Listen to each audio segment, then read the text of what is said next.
যদি তোমার গুনাহ আসমান পর্যন্ত পৌঁছে যায়, অতঃপর তুমি আমার কাছে ক্ষমা চাইছো, তওবা করছো, ইস্তেগফার করছো, গাফারতু লাকা, আল্লাহ বলেন আমি তোমাকে ক্ষমা করে দিব। সুবহানাল্লাহ।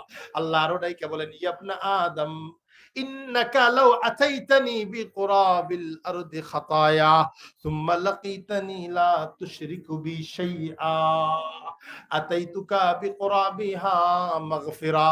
হে আমার বান্দা, তুমি দুনিয়া থেকে জমিন ভরপুর, আসমান জমিন ভরপুর গুনাহ নিয়ে তুমি আমার কাছে আসছো, কিন্তু তুমি একটা গুনাহ করো নাই, এটা হলো শিরিক গুনাহ। সুবহানাল্লাহ বলেন। সুবহানাল্লাহ। শিরিক গুনাহ তুমি করো নাই।